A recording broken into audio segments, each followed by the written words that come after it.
کافی نصیحت ملے گی اور کافی فائدہ بھی ہوگا، اور اس نئی تعمیر مسجد کے حق میں بھی یہ واقعہ بہتر ثابت ہوگا۔ اللہ کے نبی جناب محمد رسول اللہ صلی اللہ علیہ وسلم نے ایک دفعہ صحابہ کرام کو حکم دیا، اے میرے صحابیوں، فلاں جنگ کی تیاری کرنی ہے، کافی سرمایے کی ضرورت ہے، کافی روپے پیسے کی ضرورت ہے، کافی مال کی ضرورت ہے، آپ لوگ دان خیرات لا کر کے جمع کرو، صدقہ لا کر جمع کرو، جس کے گھر میں جو بھی ہے اپنی اپنی حیثیت کے مطابق جیسے جس کو جو بہتر لگے لا کر کے جمع کرو یہاں۔ اللہ اکبر۔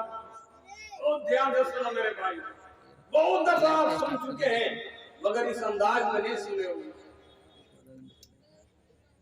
حضرت عمر رضی اللہ تعالی عنہ نبی کا یہ حکم سنتے ہی اندر پروگرام بنا رہے ہیں، پلان بنا رہے ہیں، نیت کر رہے ہیں کہ آج میں اتنا صدقہ کروں گا، اتنا دان کروں گا کہ حضرت ابوبکر صدیق رضی اللہ تعالی عنہ سوچ بھی نہیں سکتے۔ میں نے بہت سے معاملات میں، بہت سے موقع میں کوششیں کی ہے کہ ابوبکر سے زیادہ میں اچھے کام میں، نیکی کے کام میں آگے بڑھ جاؤں، لیکن ہر کام میں میں ناکام رہا، ہر موقع میں میں ناکام رہا، میں فیل رہا، اور ابوبکر صدیق رضی اللہ تعالی عنہ آگے بڑھتے چلے گئے۔ لیکن آج میں اندر ہی اندر یہ عہد کر رہا ہوں، یہ نیت کر رہا ہوں، اپنے دل میں وعدہ کر رہا ہوں کہ اتنا میں دان کروں گا، اتنا میں صدقہ کروں گا کہ ابوبکر صدیق رضی اللہ تعالی عنہ سوچ بھی نہیں سکتے، اور میں ابوبکر سے آج میں آگے بڑھ جاؤں گا۔ اللہ اکبر۔ حضرت عمر گھر جاتے ہیں، گھر میں جو بھی سامان ملے، روپے پیسے کی شکل میں ہو، اناج کی شکل میں ہو، درہم و دینار کی شکل میں ہو، جو بھی ان کو دان اور خیرات کرنے کو سمجھ میں آیا، حضرت عمر رضی اللہ تعالی عنہ نے سارے سامان دو حصوں میں تقسیم کر دیا، آدھا حصہ اپنے گھر میں روک کے رکھ لیا، باقی دوسرا آدھا حصہ اللہ کے نبی کی خدمت میں لا کے حاضر کر دیا۔ کتنی بڑی بات ہے بولیے۔ آج ہمارے بینک میں کتنا ہے، ہماری بیوی کے کھاتے میں کتنے ہیں، بیٹے کے کھاتے میں کتنے ہیں، ہمارے کھاتے میں کتنے ہیں، سب رہنے دو، گولی مارو۔ ہمارے گھر کی الماری اور گودریج میں کتنے ہیں اس کو بھی ایک سائڈ کر دو۔ ہمارے ساتھ میں 5,000 10,000 20,000 لے کر ہم جلسہ سننے کے لیے آئے ہیں، یا مسجد کی تعمیر کی بھی بات ہوتی ہے تو اپنے سارے 5-10 ہزار میں سے آدھے بھی ہم سے دیا نہیں جا رہا ہے، ہم سے نکل نہیں رہا ہے، اس میں بھی ہم سارے نوٹ کو نکال کر، پارس نکال کر کے ہم سائڈ کر رہے ہیں، یہ 500 ہے، یہ 500 ہے، یہ 500 ہے، سائڈ کرو، اس کو سائڈ کرو۔ 200 کا نوٹ ہم ڈھونڈ رہے ہیں، یعنی اپنے لائے ہوئے روپیے میں سے، رقم میں سے بھی ہم سے آدھے نہیں دیا جا رہا ہے۔ پورے گھر کے آدھے مال کو تو ایک طرف رکھ دو۔ حضرت عمر رضی اللہ تعالی عنہ کو دیکھو، حضرت عمر رضی اللہ تعالی عنہ کہتے ہیں میں نے سارے سامان کو ایک طرف رکھ دیا اور آدھے سامان اللہ کے نبی کی خدمت میں لا کر حاضر کر دیا۔ حضرت عمر سمجھ رہے تھے کہ آج کے اس موقع پر سب سے بڑا کوئی صدقہ نبی کی نظر میں، رب کی نظر میں ہو سکتا ہے تو حضرت عمر کا ہو سکتا ہے۔ آدھا مال لے کر حضرت عمر حاضر ہو گئے۔ پیچھے میں دیکھتے ہیں ابوبکر صدیق رضی اللہ تعالی عنہ چلے آ رہے ہیں۔ اللہ اکبر۔ اللہ کے نبی انتظار میں تھے کہ عمر آپ نے آدھا لایا ہے، میں دیکھتا ہوں کہ میرا خلیل ابو بکر کیا لے کے آ رہے ہیں۔ حضرت ابو بکر صدیق رضی اللہ تعالیٰ عنہ جیسے ہی پہنچتے ہیں، اللہ کے نبی نے پوچھا ابو بکر آپ کا کیا معاملہ ہے، آپ کا کیا حال ہے، آپ کا کیا دان ہے، آپ کا کیا صدقہ ہے، آپ کی کیا خیرات ہے۔ حضرت ابو بکر صدیق رضی اللہ تعالیٰ عنہ کہتے ہیں اے اللہ کے رسول، میرے گھر میں جتنا جو کچھ تھا میں نے سارے سامان سمیٹ کر کے آپ کے خدمت میں لا کے حاضر کر دیا۔ نبی عرض کرتے ہیں اے ابو بکر اپنے گھر والوں کے لیے تم نے کیا چھوڑا ہے؟ حضرت ابو بکر جواب دیتے ہیں اللہ کے رسول، میں نے اپنے گھر میں اپنے گھر والوں کے لیے، میں اپنے استعمال کے لیے اللہ اور اللہ کے رسول کی محبت صرف چھوڑ کے جتنا جو کچھ مجھے سمجھ میں آیا سب سمیٹ کر لے کے آ گیا۔ اللہ اکبر۔ حضرت عمر رضی اللہ تعالیٰ عنہ سر پکڑ کر سر نیچے جھکا کر کے سوچنے لگے کہ میں نے آج سوچا تھا کہ ابو بکر سے میں آگے نکل جاؤں گا، لیکن آج بھی میں ناکام رہا۔ اللہ اکبر۔ امیر بننے کی کس کی خواہش نہیں ہے بتائیے؟ اپنے گھر میں روپے پیسے کثیر تعداد میں، زیادہ تعداد میں، زیادہ مقدار میں رکھنے کی کس کی خواہش نہیں ہوتی ہے؟ لیکن جب رب اور نبی کی بات آ جائے تو اس سے بڑی کوئی دولت نہیں ہے، اس سے بڑا کوئی سرمایہ نہیں ہے، کوئی خواہش اس کے سامنے ہماری کامیابی کی نہیں ہے، ساری خواہش فیل ہے۔ جہاں نبی اور رب کے سامنے ہماری خواہشات کی بلیدان ہو جائے، قربانی ہو جائے۔ میرے بھائیوں، یہ مال، یہ دولت، یہ بھی امانت ہے۔ بہت سوچ سمجھ کر آپ کو اسے خرچہ کرنا پڑے گا، بہت سوچ سمجھ کر آپ کو لینا پڑے گا کہ لوگ دے رہے ہیں تو کس لیے دے رہے ہیں، کس مقصد کے لیے دے رہے ہیں، کس کام کے لیے دے رہے ہیں، وہ ہم سے کیا چاہتے ہیں۔ لیتے وقت بھی آپ کو سوچنا پڑے گا، اور یہ مال آپ کی طرف سے اگر نکل رہا ہے تو دیتے وقت بھی آپ کو سوچنا چاہیے کہ یہ مال میرا کہاں جا رہا ہے، کس مقصد میں جا رہا ہے، کس مصرف میں جا رہا ہے، جائز میں جا رہا ہے یا ناجائز میں جا رہا ہے۔ یہ بھی آپ کے لیے امانت ہے۔ تو امانت یہ مسلمانوں کے لیے بہت بڑی بات ہے، یہ بہت بڑی ایک مومن کی نشانی ہے۔ امانت میں کسی طرح کی بھی خیانت کی جائے تو یہ اہل ایمان کی نشانی نہیں ہے، یہ تو منافق کی نشانی ہے۔ علم بھی ایک امانت ہے، علم بھی خیانت نہیں ہونا چاہیے۔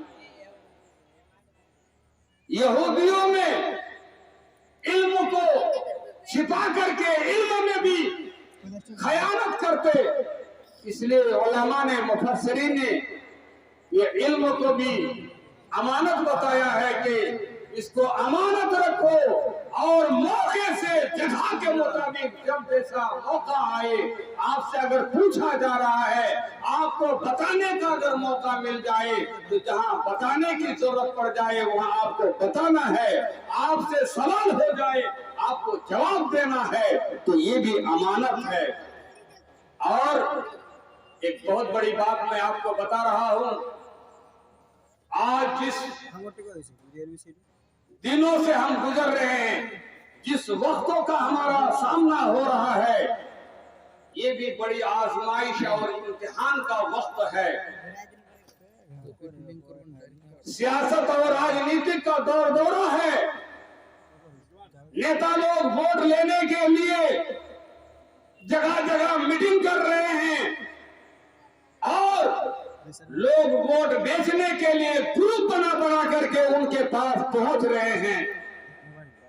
میں آپ کو یہ بھی چنوتی دے رہا ہوں، میں آپ کو بتا رہا ہوں کہ ووٹ بھی آپ کی ایک امانت ہے، ووٹ بھی امانت ہے، اس کی بھی حفاظت کرنا، اس کا بھی صحیح استعمال ہونا یہ بھی ضروری ہے۔ جس طرح روپے پیسے آپ کے لیے امانت ہے، بیوی بچے آپ کی امانت ہے، آپ کا جسم آپ کی امانت ہے، آپ کی نظر آپ کی امانت ہے، اسی طرح سے یہ ووٹ بھی امانت ہے۔ جو مناسب ہے، صحیح ہے، جہاں ضرورت ہے وہاں ہم کو یہ ووٹ کا مہر لگانا ہے، ووٹ کا تھپا لگانا ہے، ووٹ دینا ہے، اور یہ سمجھ کر کے دینا ہے کہ یہ ووٹ سودا کرنے کے لیے نہیں ہے، یہ ووٹ سودا کرنے کے لیے نہیں ہے، یہ ووٹ چینا بیچا کرنے کے لیے نہیں ہے، یہ ووٹ امانت ہے، یہ ووٹ ایک شہادت ہے، یہ ووٹ ایک وکالت کا کام کرتا ہے، یہ ووٹ ایک سفارش کا کام کرتا ہے، یہ ووٹ ایک ضمانت کا کام کرتا ہے۔ یعنی آپ جس کو ووٹ دے رہے ہیں یہ سمجھ لیجئے کہ آپ اس بات کی تائید کر رہے ہیں کہ وہ آدمی جس کے لیے ووٹ دیا جائے اس سے جو کام ہونا چاہیے، میں سفارش کر رہا ہوں کہ اس کو وہ مقام دیا جائے، وہ عہدہ ان کو دیا جائے، وہ اس لائق ہے۔ اگر وہ اس لائق نہیں ہے اور آپ ووٹ دے رہے ہیں تو سمجھ لیجیے کہ یہ بھی خیانت ہے۔ تو امانت کے تعلق سے جس طرح بہت ساری باتیں آ رہی ہے، اس موقع سے میں نے مناسب سمجھا کہ ووٹ کچھ ہی دنوں کے بعد پڑنے والے ہیں، ہمارا ووٹ استعمال ہونے والا ہے، تو ہم چاہیے کہ اس کو خریداری اور سوداگری نہ کر کے جہاں بہتر سماج کے لیے، سب کے لیے، غریبوں کے لیے، امیروں کے لیے، ضرورت مندوں کے لیے، بیواؤں کے لیے، سب کے حق میں بہتر ہو سکتا ہے، اسی کو یہ ووٹ دیا جائے۔ یہ ہرگز مت سوچو جو ہم کو پیسہ دے گا ہم اس کو ووٹ دیں گے، جو ہم کو پیسہ دے گا ہم اس کو ووٹ دیں گے۔ معاف کیجئے گا، قیامت کے دن یہ ووٹ ایک امانت بن کر کے آپ کے سامنے کھڑا ہو جائے گا اور آپ سے سوال کرے گا کہ آپ کے اس ووٹ کی وجہ سے نااہل کو اہلیت مل گئی اور اس کی وجہ سے کتنے غریبوں کو ستایا گیا، کتنا تنگستوں کو پریشان کیا گیا، کتنے حقداروں کو حق سے محروم رکھا گیا۔ یہ آپ کے ووٹ کا صلہ تھا، یہ آپ کے ووٹ کا نتیجہ تھا۔ آپ جواب نہیں دے پائیں گے اور آپ بچ بھی نہیں سکتے ہیں۔ اس لیے میرے بھائیوں، دوستوں، عزیزوں، تمام چیزوں میں جس طرح سے ہم اپنے آپ کو سمجھتے ہیں کہ میں اس کا امانت دار ہوں، اس معاملے میں بھی آپ اپنے آپ کو سمجھے کہ میں کیا ہوں۔ ووٹ کے معاملے میں میں ایک امین ہوں اور مال کے معاملے میں بھی میں ایک امانت دار ہوں۔ مال مجھے کہاں خرچہ کرنا چاہیے، کہاں نہیں خرچہ کرنا چاہیے۔ تو میں نے آیت کیا پڑھی تھی؟ سورہ نساء کی آیت نمبر 58 ان اللہ یامرکم ان تؤدوا الامانات الی اہلھا۔ لوگوں، رب تم کو حکم دیتا ہے، کتنی بڑی بات ہے، حکم دیتا ہے۔ اللہ کا حکم یہ کتنی بڑی بات ہے۔ رب تم کو حکم دے رہا ہے کہ تم امانتوں کو امانت داروں تک پہنچا دو۔ وَإِنْ حَكَمْتُمْ بَيْنَ النَّاسِ أَن تَحْكُمُوا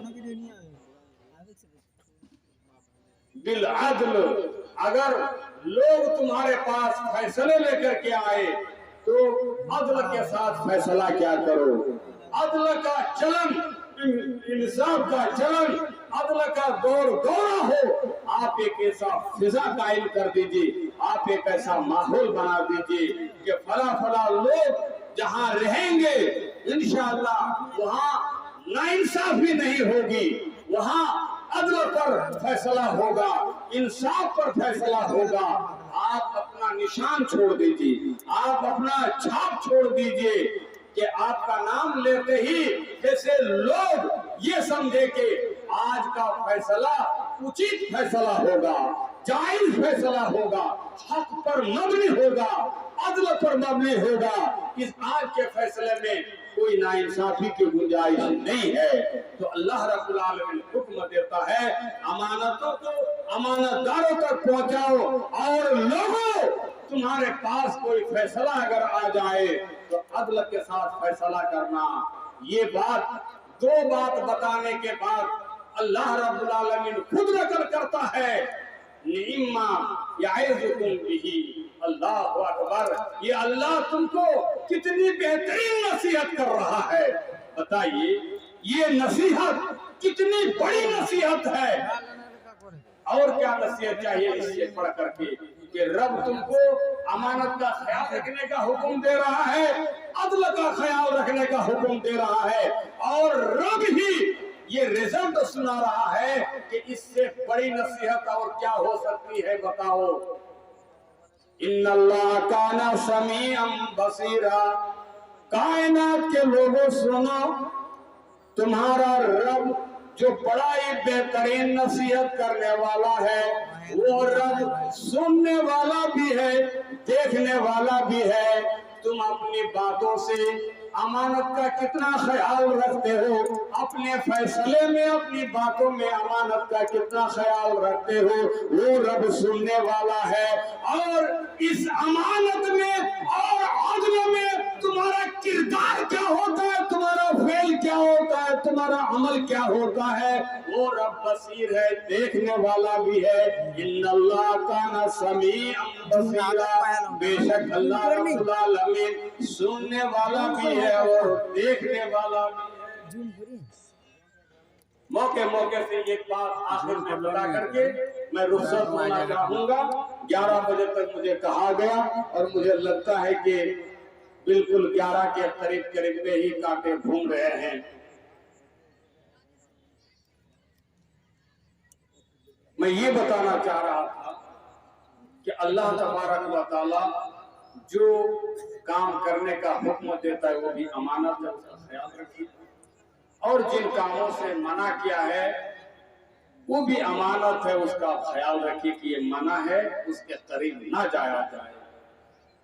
اور ماں بہنیں بھی ہماری آئی ہوئی ہیں، ہماری ماں بہنوں کی نصیحت کے تعلق سے تو خطبہ مسنونہ کے بعد حضرت سعد رضی اللہ تعالیٰ عنہ کا واقعہ میں نے تھوڑا تفصیل کے ساتھ ہی سنا دیا ہے کہ ماں بہنوں آپ کی بھی بہت ساری خواہشات ہوتی ہے، اچھے شوہر پانے کے لیے، اچھے داماد پانے کے لیے، اچھے گھرانے میں اپنے رشتہ داری کے لیے، لیکن یاد رکھیے کہ سب سے پہلے آپ نبی کا حکم کا خیال رکھیے کہ جس شوہر کے فکر میں آپ رات دن پریشان ہے، وہ شوہر دیندار ہے کہ نہیں ہے، وہ شوہر نیککار ہوگا یا نہیں ہوگا، اس کی بھی فکر رکھیے، وہ گھرانہ دینی گھرانہ ہوگا یا نہیں ہوگا، اس کی بھی فکر رکھیے۔